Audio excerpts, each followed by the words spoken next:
Be still and know. Psalm 46:10. It is my favorite scripture, and it is the one that I focused on this year. But I added to it. I added, be still and know and listen. Hello, Genie Community Church. Welcome to Testimony Tuesday. I shared with you that my favorite scripture is be still and know and listen. Because if you're not listening to what is going on when you're being still and know, it does you no good. Because it's those times that you really need to hear what he's saying.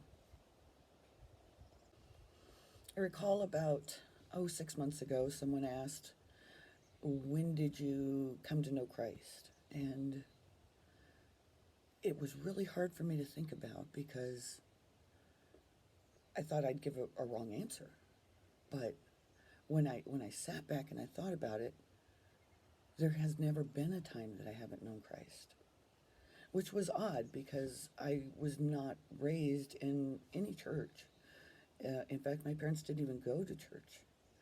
I just always knew that there was a God and that the lessons that he taught were lifelong lessons. You may not use them every day, but they were lifelong. And even when I had no time to go to church, I could always pray.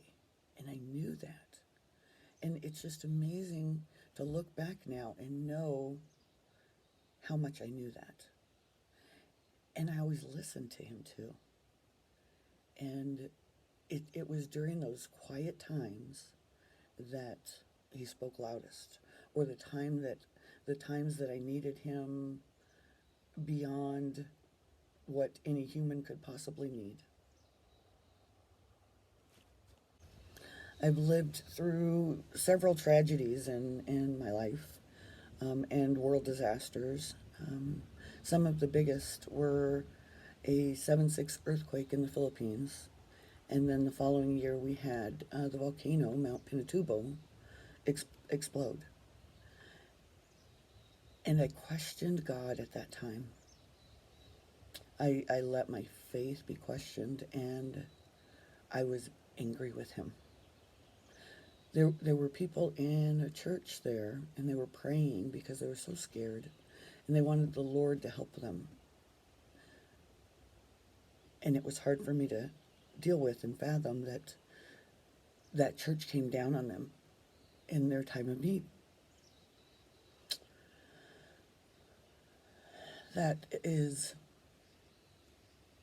hard to resolve still. But not questioning the Lord, it's just things that happen. But it goes right to that scripture, be still and know. At that time, I should have known that everything was going to be okay. And I had a hiccup. But I've always returned to the Lord because I know he's there. And it is such a comfort to give him all of my issues and questions and concerns and anything that is not of my control. And this week, we are very blessed, my husband and I, because 2 years ago we put a decision in the Lord's hands, and that was whether or not he would retire. If he accepted the promotion, he would have to retire. Or if he didn't accept it, he would have to retire. If he did accept it, then he had 2 more years to serve. And we'd already been commuting and having him commute for almost 5 years. And it was rough to make that decision and to give it to the Lord. But there was no other way to deal with it at the time besides giving it to him. And we know that it would be good for us whichever way it came out, because we had the faith and the strong belief that the Lord is not going to lead us astray. and that He will do things that He needs to do for us and guide us down the right paths and be faithful to us and just love us for anything. And this week, finally, it is all coming to an end. And my husband will finally be home from serving over on the other side of the state and be home for good.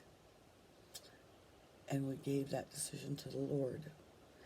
And we prayed about it.